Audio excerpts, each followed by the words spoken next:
ओम तत्सत् श्रीमते रामचंद्राय नमः। ओम परमहंसा स्वादित चरणकमलचिन्मकरन्दाय भक्तजनमानसनिवासाय श्रीरामचंद्राय नमः। वागीशा यस्य वदने लक्ष्मीर्यस्य च वक्षसि यस्यास्ति हृदये संवित् तं नृसिंहमहं भजे। विश्वसर्ग विसर्गादि नवलक्षणलक्षितं श्रीकृष्णख्यं परं धामं जगद्धाम नमामि तत्। प्रह्लाद नारद पराशर पुण्डरीक व्यासंवरीश सुख सौनक भीष्मदलभ्यं रुक्मङ्गदार्जुन वसिष्ठ विभीषणादीन् पुण्यानिमन् परम भागवतान् नमामि। श्री सीतानाथ समारंभं श्रीरामानन्दार्य मध्यमम् अस्मदाचार्य पर्यन्तं वन्दे श्रीगुरुपरम्परां। रामानन्दमहं वन्दे वेद वेदान्तपारगं राममन्त्रप्रदातारं सर्वलोकपकारकं। नारायणं नमस्कृत्य नरं चैव नरोत्तमं देवीं सरस्वतीं व्यासं ततो जयमुदीरयेत्। श्री राम जय जय राम। श्री राम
वत्सल भगवान की, शरणागत वत्सल भगवान की, श्री बालकृष्ण लाल की, श्री रास बिहारी सरकार की, श्री सद्गुरुदेव भगवान की जय। जय श्री राधे, जय जय श्री सीताराम। हर हर महादेव, निताय गौर हरि बोल। अनंत कोटि ब्रह्मांड नायक परात्पर अखिलेश्वर भगवान श्री हरि की महती कृपा करुणा से आज हम श्रीमद् भागवत कथा के सत्र में 22वें दिवस के कथा में प्रवेश कर रहे हैं। कल हम लोग श्रीमद् भागवत कथा के सत्र में रास पंचाध्यायी का श्रवण किए थे। विक्रीडितं ब्रजवधूभिरिदं च विष्णो श्रद्धान्वित च शृणुयाथ वर्णयेज्जः। श्रद्धान्वितनुशृणुयादथ वर्णयेज्जः। भक्तिं परां भगवती प्रतिलभ्य कामं हृद्रोगमस्वपाहिनोत्यचिरेण धीरः। जो मनुष्य ब्रजांगनाओं के साथ भगवान की इस विशिष्ट रासलीला का भक्ति पूर्वक श्रद्धा पूर्वक श्रवण करता है, उसका वर्णन करता है, उसको भगवान की प्रेम लक्षणा भक्ति प्राप्त होते हैं और उसके साथ उसका हृदय रोग काम रूपी शत्रु समूल नाश हो जाता है। प्राकृत हृदय रोग के बारे में तो यहां नहीं बताया गया है। असल में हृदय रोग मतलब जो काम रूपी शत्रु है, काम क्रोध आदि विकार है, वह नष्ट हो जाते हैं, यह इसका तात्पर्य है। पर प्राकृत में भी अगर इसका उपयोग किया जाए तो उसमें भी देखा गया है कि ये काम करता है। जैसे कि एक महात्मा कहीं से कथा में सुने कि रास पंचाध्यायी का नित्य पाठ करने से हृदय रोग ठीक हो जाता है। वो हृदय रोगी थे, वो नित्य पाठ करने लगे। फिर जाकर जब वो चिकित्सक से पता किए, उनका हृदय एक छोटे बच्चे का हृदय जैसा हो गया था, ठीक हो गया था। उसमें भी ये काम करता है। ये जो रासलीला भगवान की है, यह प्रकरण अत्यंत गंभीर है। बड़े बड़े विद्वान भी इसमें भ्रम में पड़ जाते हैं और कुछ कुछ संकोचवश अविवेक पूर्वक इसमें भ्रम उपस्थित करते हैं।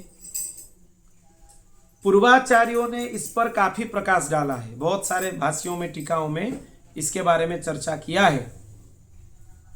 कुछ विद्वान आध्यात्मिक व्याख्या करके यहां से अपना पिंड छुड़ाते हैं, पर यह ऐसा करना नहीं चाहिए। ये भगवान की सर्वोत्तम लीला है। और जो भोगी पुरुष हैं वो इसको समझ नहीं पाते हैं, वो इसको समझते हैं कि ये संसारी लीला है। दोनों में भ्रम है, दोनों में लोग फंसते हैं। इस परिस्थिति में भगवान की यह मधुमयी प्रेम लीला का ज्ञान अत्यंत कठिन है किसी को प्राप्त होना। भगवान की इच्छा के बिना रास पंचाध्यायी का रहस्य किसी को समझ में आ जाए, यह सर्वथा असंभव है। अपने पुरुषार्थ से भी नहीं हो सकता है, दूसरे किसी तरीके से भी नहीं हो सकता है। एक ही तरीका है इसका, भगवत कृपा, गुरु कृपा। इस मार्ग में चलने के लिए, प्रेम मार्ग में, रस मार्ग में चलने के लिए गुरु कृपा आवश्यक है। भगवती राधा रानी की कृपा दृष्टि अगर किसी के ऊपर हो जाए तो इसका ज्ञान हो सकता है, और युक्ति के द्वारा कोई जानना चाहे तो वो संभव नहीं है। भगवान की लीला करने की इच्छा जब होता है, वो सृजन करने की इच्छा उनके मन में होता है, फिर युयुत्सा मतलब युद्ध करने की इच्छा, रिरिम्सा मतलब रमण करने की इच्छा, ऐसे बहुत सारे इच्छा उनका होता है मन में। तब वो क्या करते हैं, एकोहम बहुश्याम, एक से अनेक होने की सामर्थ्य उनमें है, वो इच्छा प्रकट करते हैं। इसीलिए वो संपूर्ण जगत को उत्पन्न करते हैं।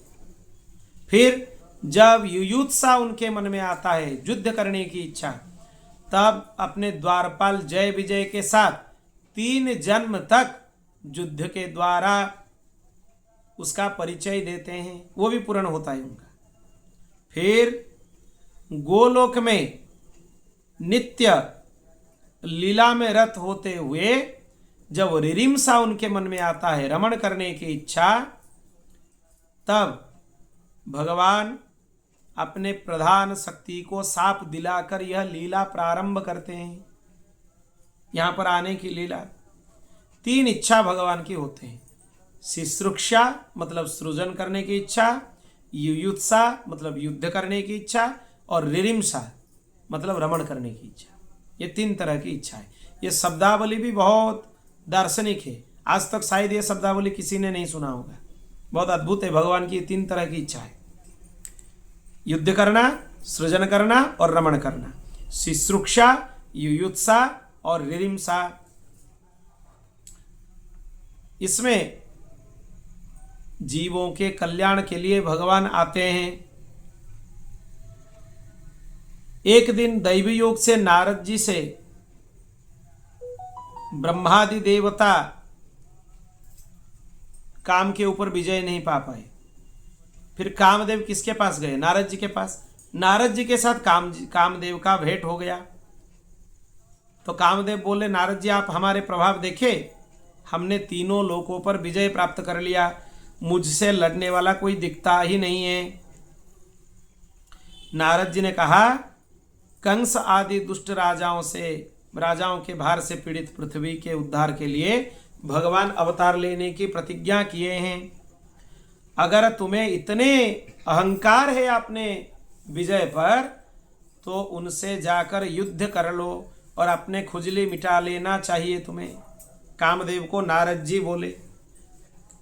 भगवान भी काम के अहंकार की बात पहले से जान गए थे।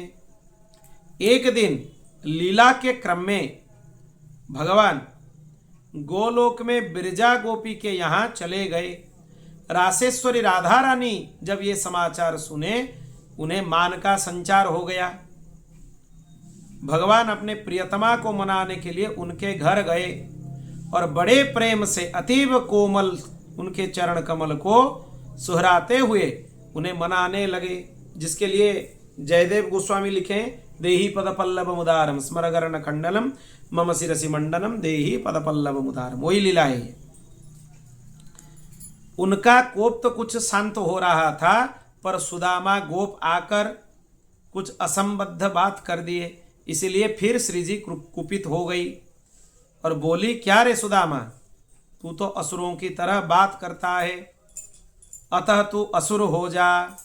यह सुनते ही सुदामा रो पड़ा और बोला, देवी आपने यह क्या किया, भगवान से मेरा वियोग करा दिया।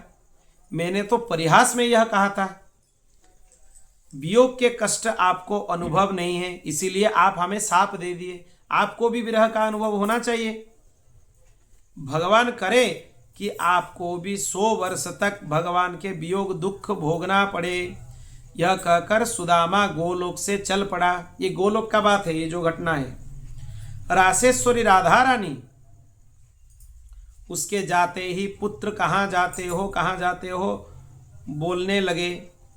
उसके वियोग से आर्त भाव से आ गए वो। इधर उन्हें भगवान के भावी वियोग की आशंका भी सता रही थी कि हमें भी वियोग होने वाला है, इसने हमें भी अभिशाप दिया है।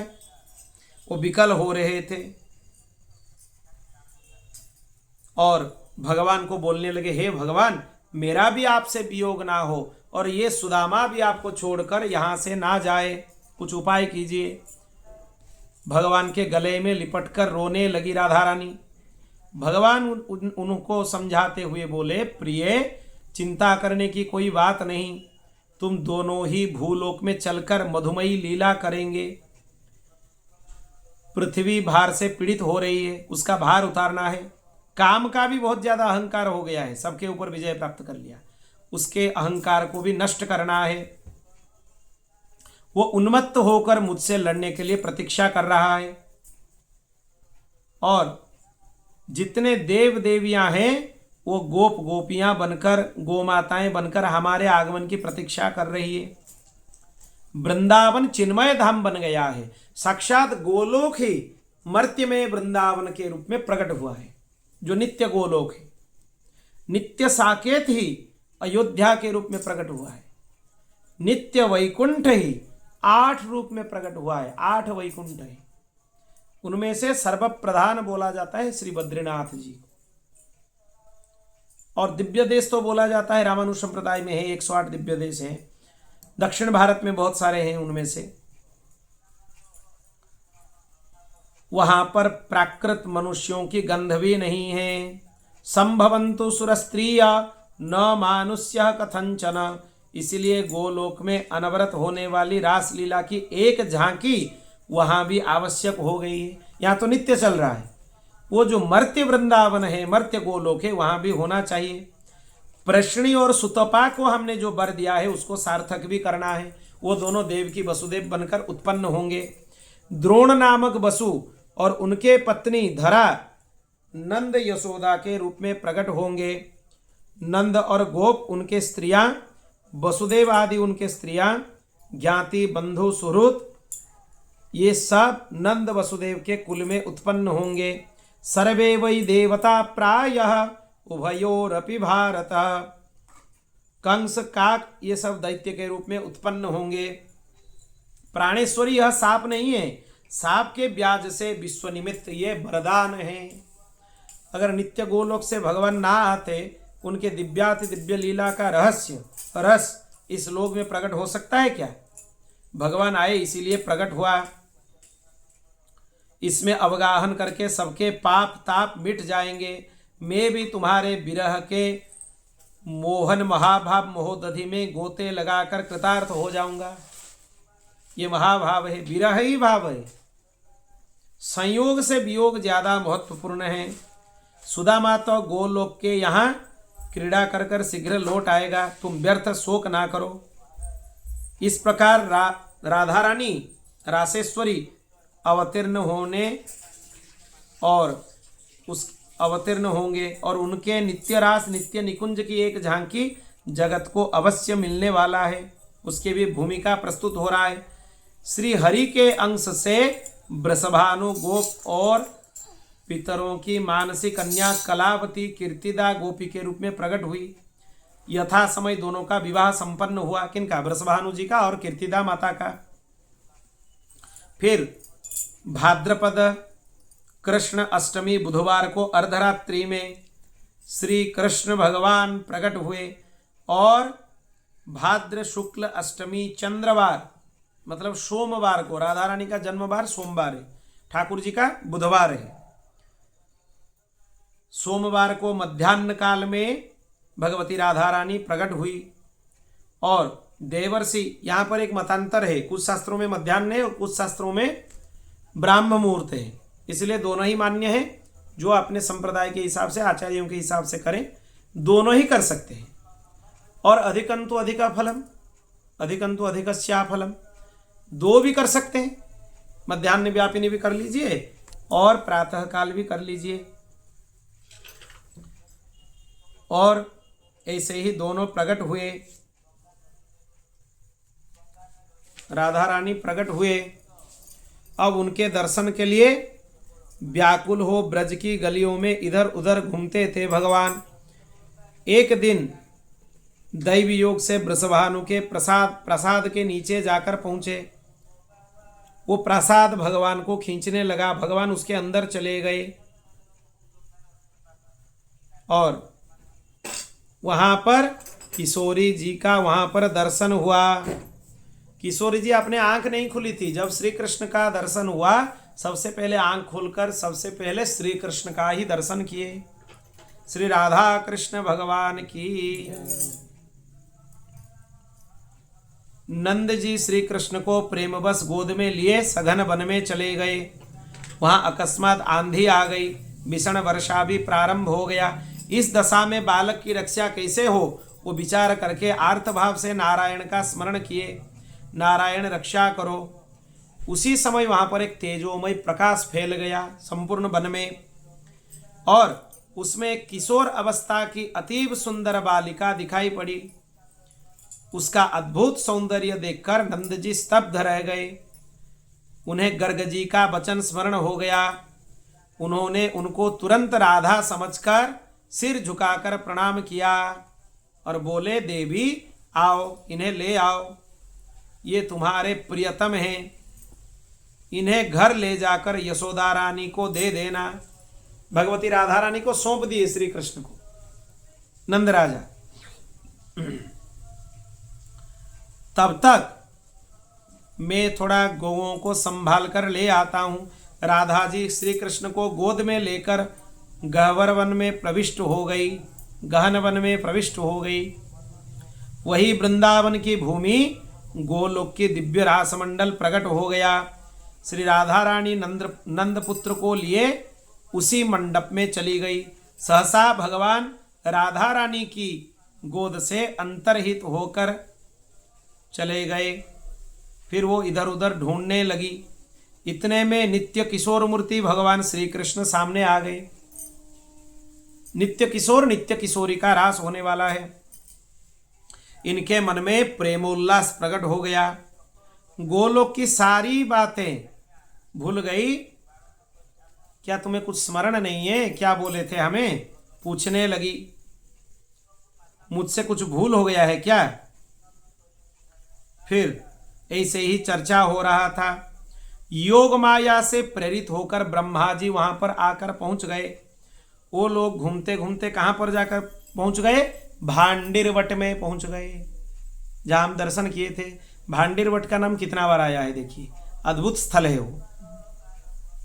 और ब्रह्मा जी वहां पर श्री राधा रानी और श्री माधव के चरणों में प्रणाम किया। अग्नि प्रकट करके विधि पूर्वक दोनों का पानी ग्रहण संस्कार करा दिया। आज ठाकुर जी का ब्याह इधर ही हो गया भागवत जी में। सप्ताह कथा में भागवत जी का राधा रानी के साथ ब्याह की कथा प्रायः मतलब सुनना और कहना कठिन हो जाता है। रुक्मिणी विवाह तो बोल देते हैं, पर यह कठिन हो जाता है। यह भगवान की विशेष अनुकंपा है। उसलिए हम आज भगवान के विवाह का श्रवण कर रहे हैं। किसके साथ? भगवती राधा रानी के साथ। यह ब्रह्मवैवर्त पुराण गर्ग संहिता आदि में लिखा है। उसी प्रसंग को हम यथावत बोल रहे हैं। फिर राधा रानी ने श्री कृष्ण को दिव्य पुष्पों की माला पहनाई। श्री कृष्ण ने राधा रानी की गले में माला डाली। उसी समय आकाश से पुष्पवृष्टि होने लगे, नाना प्रकार के बाजा बजने लगे। विवाह लीला भगवान का संपन्न हो गया ब्रज में। ब्रह्मा जी फिर अपने लोक को चले गए। भगवान का किशोर रूप अंतर्हित हो गया। पुनः भगवान बाल रूप में राधा रानी की गोद में आ गए। पहले किशोर रूप में आए थे, विवाह करने के पश्चात फिर लाला बन गए। तब राधा रानी को बाह्य ज्ञान हुआ। उन्होंने नंदनंदन को लेकर यशोदा रानी के समीप पहुंचा दिया। भांडिर वन की यह संपूर्ण घटना भी राधा रानी ने उनको सुना दी। वर्षा से किशोरी जी की साड़ी भीग गई थी। मैया यशोदा उनको दूसरे साड़ी पहनने के लिए दी। उनके दिव्य सौंदर्य देखकर वो खो गई। इधर किशोरी जी धीरे धीरे उपवन में लता जाल में जा छिप गई। कुछ दिनों की वियोगावस्था में रहकर पुनः श्री कृष्ण को एक स्थान पर आकर उनसे मिलन हुआ और धीरे धीरे यह चर्चा संपूर्ण ब्रज में फैल गई। कुछ गोपियां इसे सुनकर प्रसन्न होती थी तो कुछ थोड़ा उसमें प्रतिक्रिया भी दिखाती थी। कितने भी कुछ बोल लो, ये तो वृषभानु नंदिनी है, तूने यह क्या किया, निर्मल कुल में दाग लगा दिया। ब्रज में जो गोपियां ऐसी थी जिनके हृदय में मिलन सूल सा चुभता था, भगवत मिलन, इनमें एक वृद्धा थी और दूसरी समय वस्का थी, मतलब सम अवस्था की जो है समान अवस्था की थी। दोनों ने अपने सतीत्व पर महान गर्व था। अनुसया और सावित्री से भी अपने को ऊंचा समझती थी कि हम दोनों उनसे भी ऊंचा है।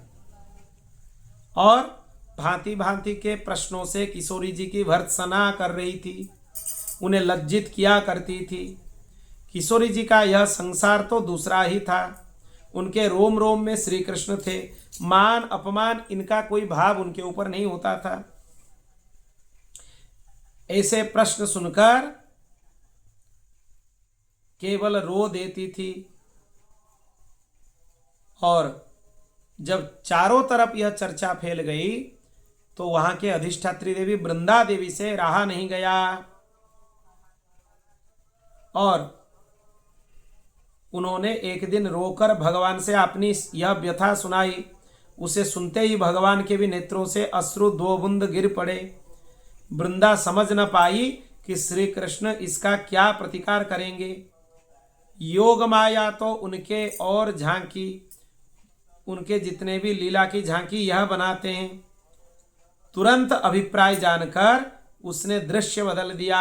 किसने? योग माया ने।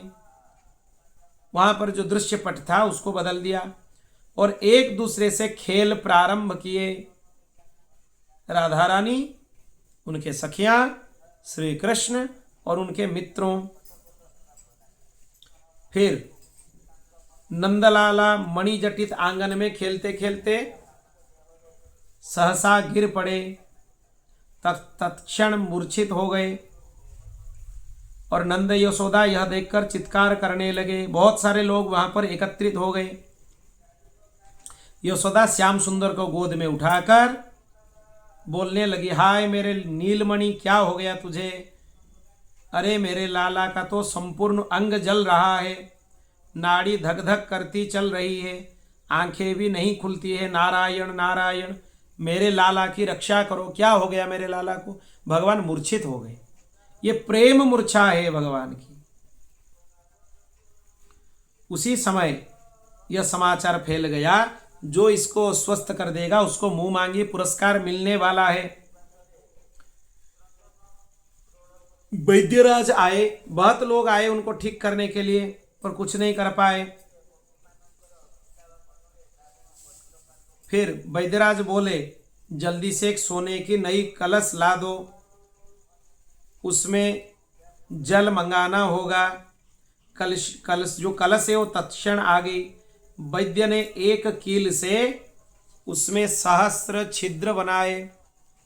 फिर एक चमकता हुआ यंत्र अपने झोली से निकालकर उससे श्री कृष्ण चंद्र के कुंचित केशों की एक लड़ काट ली। फिर एक एक केस जोड़कर उनमें से एक विशाल केस तंतु निर्माण करके यमुना तट पर चले गए।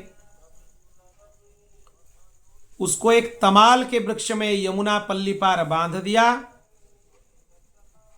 वैद्यराज ने यशोदा रानी से कहा, ब्रजरानी किसी सती स्त्री को भेजो जो ये तंतु पर पैर रखकर 3 बार पार जाए और लौटकर आ जाए।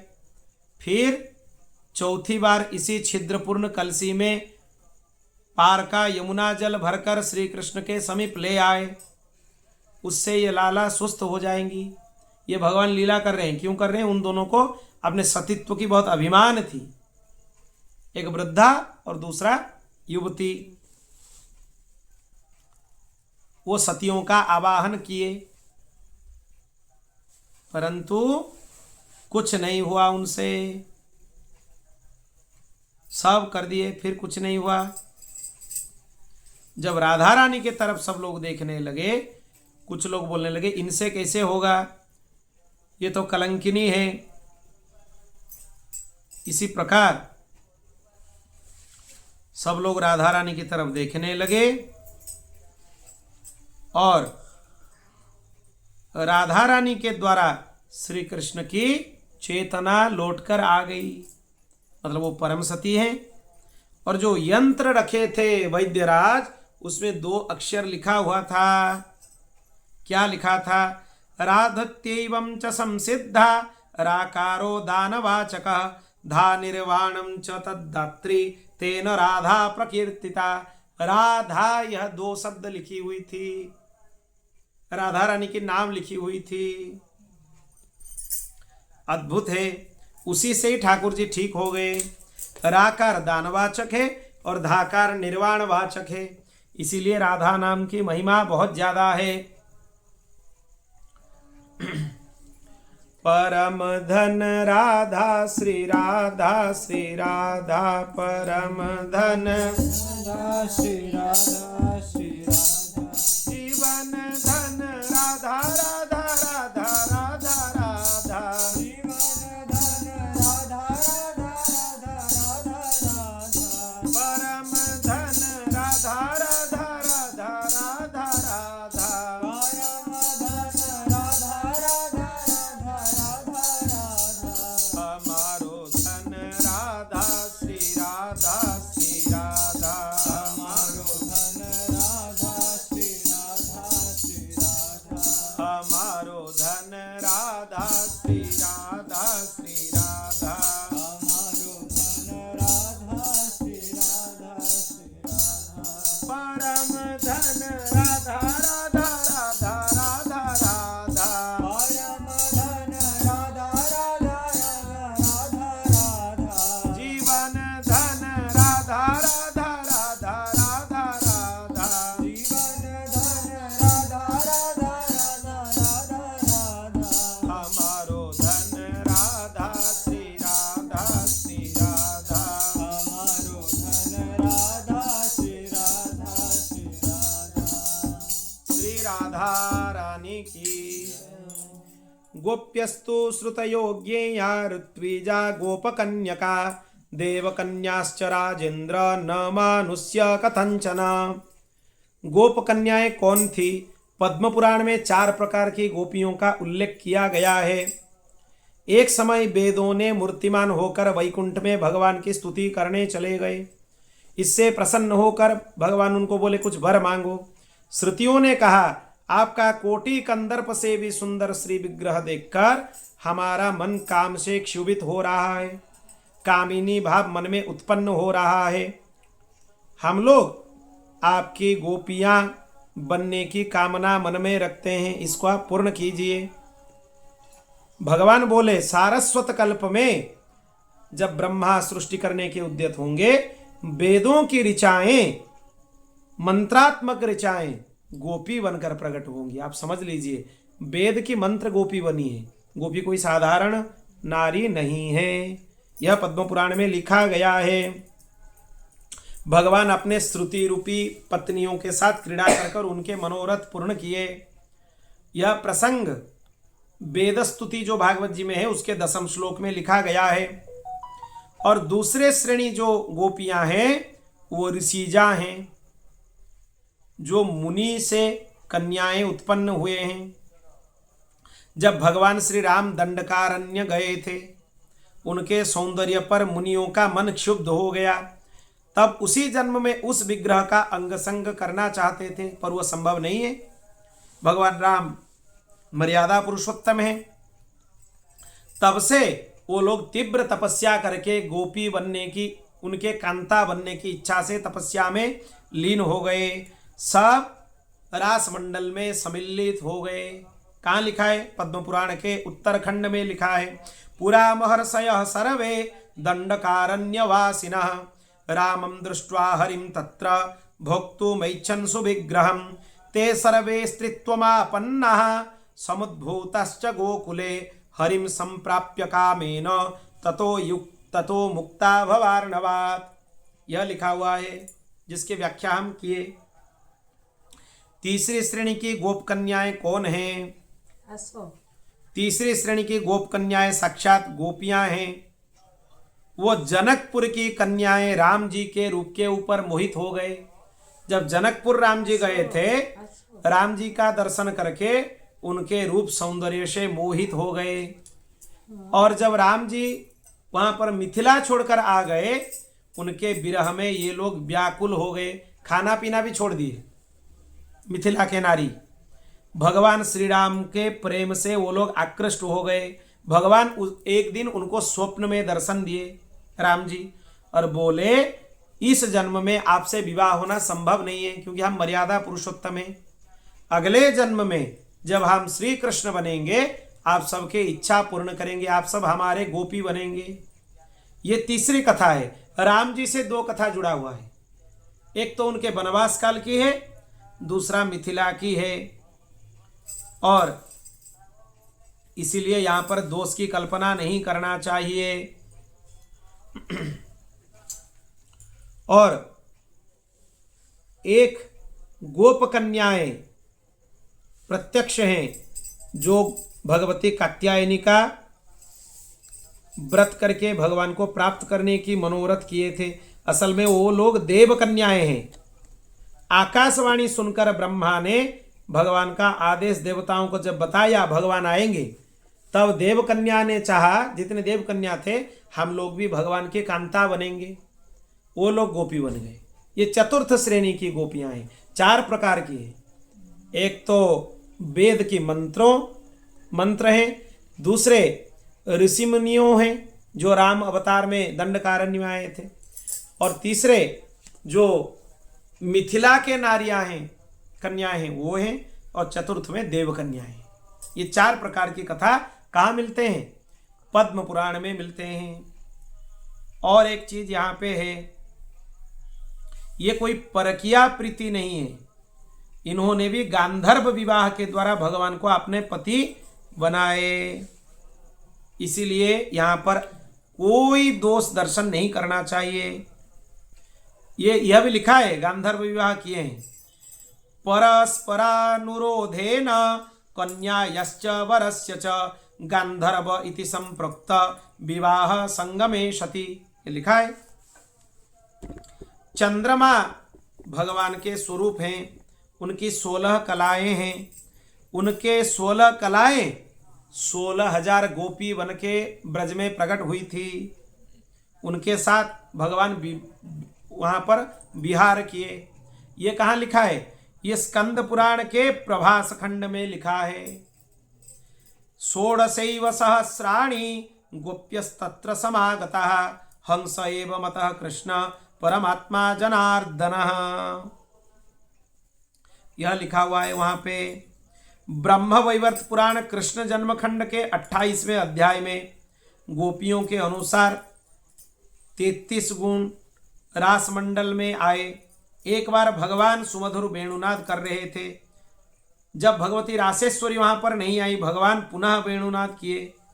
इस बार श्री राधा रानी ने विचार किया कि प्रणय कोप हो सकता है, इसीलिए वो दिव्य छवि से चंद्रावली के साथ प्रकट हो गई। मंद मंद मुस्कान प्रकट करने लगी। उनके रोमकूप से लाखों गोपियां प्रकट हो गई। यह कहाँ लिखा है? ब्रह्म वैवर्त पुराण में लिखा है। उनके छवि कोटि कोटि कामों को लजाने वाली थी। गर्ग संहिता में भी यह चीज लिखा हुआ है। श्री रासेश्वरी जी के साथ सुशीला आदि 33 सखियां अपनी टोली के साथ प्रकट हुए। सुशीला के साथ 16,000 गोपी, कुंती गोपी के साथ 10,000, कदम्ब माला के साथ 13,000, यमुना जी के साथ 14,000, इस प्रकार जाह्नवी जी के साथ 9,000, पद्ममुखी के साथ 9,000, सावित्री जी के साथ 15,000, स्वयं प्रभा के साथ 7,000, सुधामुखी के साथ 14,000 और सुभा जी के साथ 14,000, पद्मा जी के साथ 14,000, सर्वमंगला के साथ 16,000 और गौरी जी के साथ 14,000, कालिका तथा दुर्गा जी के साथ 16,000, कमला के साथ 13,000, सरस्वती के साथ 13,000, भारती के साथ 10,000, अपर्णा के साथ 14,000, रति के साथ 14,000, गंगा जी के साथ 14,000, अंबिका के साथ 16,000, सती के साथ 13,000, नंदिनी के साथ 10,000, सुंदरी के साथ 13,000, कृष्ण प्रिया के साथ और मधुमती के साथ 16,000, चंपा के साथ 13,000, चंदना के साथ 16,000, माधवी के साथ 11,000, पारिजाता के साथ 10,000, चंद्रमुखी के साथ 16,000 और शशिकला के साथ 14,000 गोपी वहां पर प्रकट हो गई। ऐसे असंख्य गोपियों की संख्या जानना चाहिए, मिलाने से करोड़ हो जाएंगे। इतने इतने हजार गोपियां, समझ रहे हैं आप? और ऐसे गोपियों की बात बहुत सारे दिया हुआ है शास्त्र में, यह समझ लीजिए। जीव गोस्वामी और विश्वनाथ चक्रवर्ती अपने टीकाओं में गोपियों की संख्या 63 कोटि बताते हैं। ऐसे बहुत सारे प्रमाण वहां पर मिलते हैं। बोल भक्त वत्सल भगवान की, श्री राधा कृष्ण चंद्र भगवान की। इसी तरह जब काम आया भगवान के रास लीला में कुछ असुविधा उत्पन्न करने के लिए, काम भगवान को देखकर मूर्छित हो गया, वो चेता शून्य हो गया। वो आया था लड़ने के लिए, वो गिर पड़ा, भगवान के रूप देखकर गिर पड़ा, ऊपर से नीचे गिर पड़ा। अद्भुत है भगवान, उनके लीला भी अद्भुत है। बोल भक्त वत्सल भगवान की। एक एक और भी बहुत सारे रहस्य हैं गोपियों के बारे में। कौन से ऋषि कौन से मंत्र का कितने वर्ष अनुष्ठान करने के बाद कौन से गोपी बने, यह चीज भी लिखा हुआ है। कोई ऋषि 12 मंत्र का अनुष्ठान किए, कोई 10 मंत्र का अनुष्ठान किए, कोई 18 मंत्र का अनुष्ठान किए, कोई 6 मंत्र का अनुष्ठान किए। ऐसे श्री कृष्ण के बहुत सारे मंत्र हैं। 6 मंत्रराज, 10 मंत्रराज, 18 मंत्रराज और 12 मंत्रराज, सबके अनुष्ठान किए। ये विषय भी वहां पर वर्णित हुआ है। बोल भक्त वत्सल भगवान की, शरणागत वत्सल भगवान की।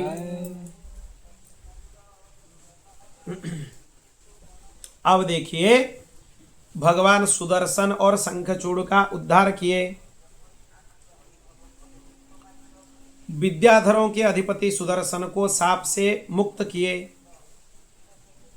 एक दिन फाल्गुन मास की शिवरात्रि को देव यात्रा के समय गोपगण सकटों पर चढ़कर अंबिका वन में गई। वहां उन्होंने सरस्वती नदी में स्नान करके भगवान शिव एवं देवी अंबिका के पूजन किए, षोडशोपचार पूजन किए, गोदान किए। केवल जल पीकर वहां पर सो गए। वहां एक भयंकर विशाल अजगर आ गया। वह नंद बाबा को निगलने लगा। नंद बाबा चिल्ला उठे, मुझे बचाओ बचाओ। पर जब नहीं छोड़ा तब नंद राजा भगवान के चरण स्पर्श करके बोले कि हम आपके शरणागत हैं, रक्षा करो। भगवान को जब कोई नहीं बोलता है कि हम आपके शरणागत हैं, भगवान उसकी रक्षा नहीं करते हैं। इसीलिए जब नंद बाबा, चाहे वो पिता ही हो, जब बोले कि हम आपके शरणागत हैं, भगवान उनकी रक्षा किए और शंखचूड़ को उद्धार किए। एक दिन होली पूर्णिमा को वन में रात्रि के समय बलदाऊ और कृष्ण पृथक पृथक मंडल बनाकर क्रीड़ा कर रहे थे, साथ में मूर्छना आलाप कर रहे थे। कुबेर का अनुचर शंखचूड़ नामक यक्ष वहां पर पहुंच गया। वो कुछ गोपियों कर घुमाकर वहां से लेकर चला गया, लेने लगा।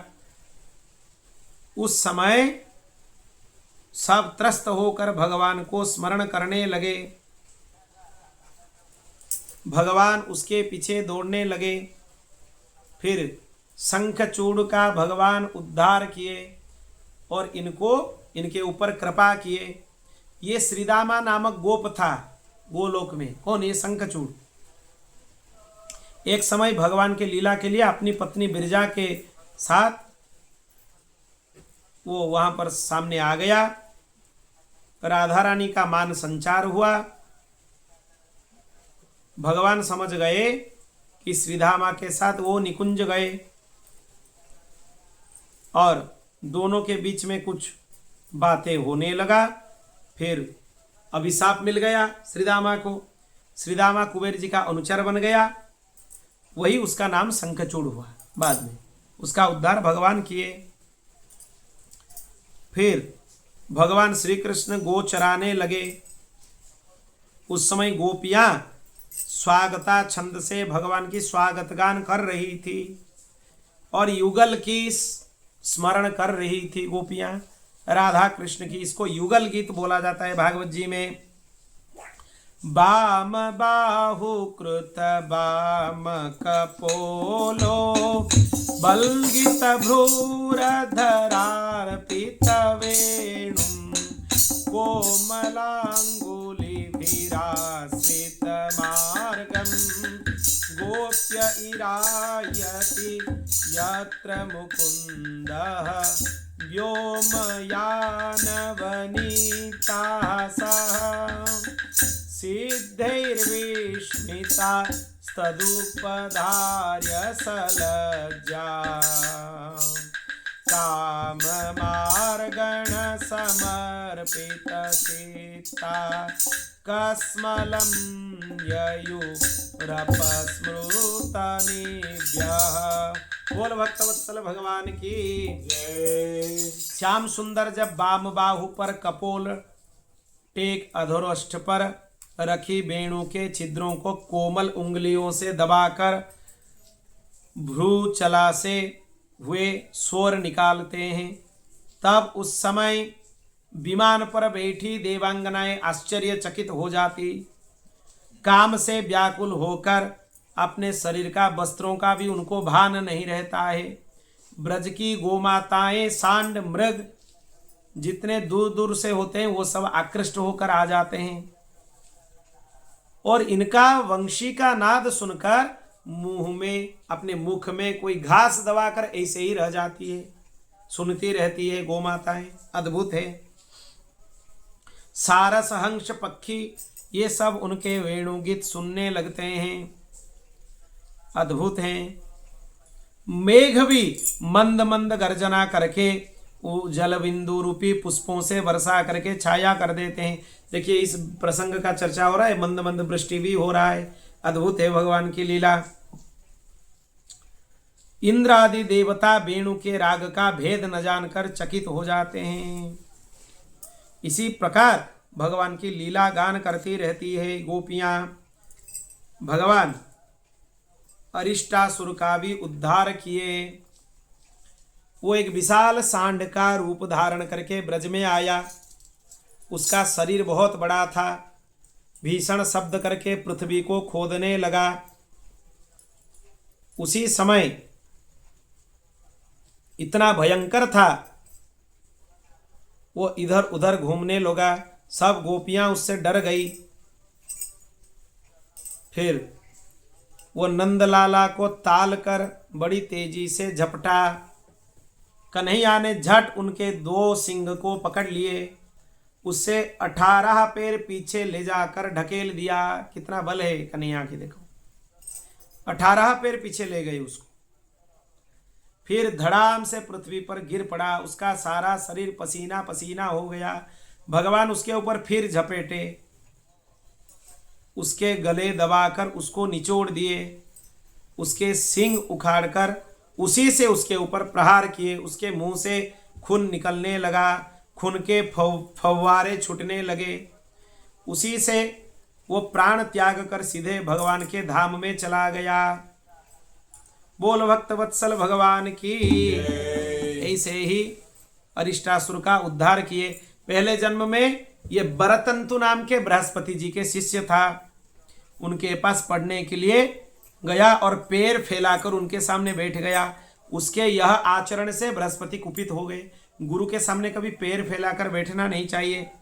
उसको साप दिए, तू वृषभ के समान पैर फैलाकर बैठता है, इसीलिए जा तो वृषभाकृति असुर हो जा।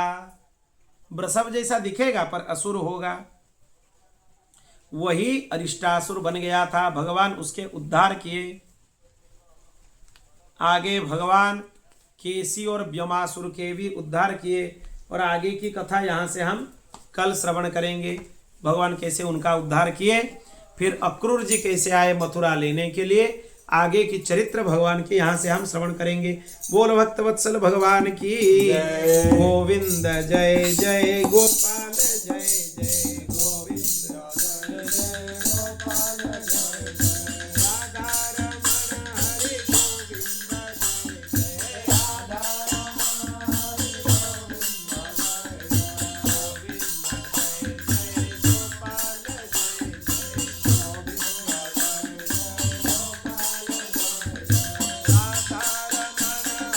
गोविंद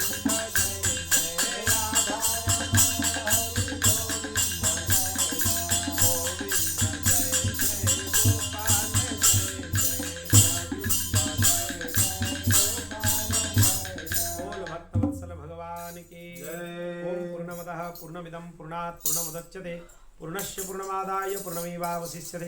हरि ओम शांति शांति शांति। श्री कृष्णार्पणमस्तु।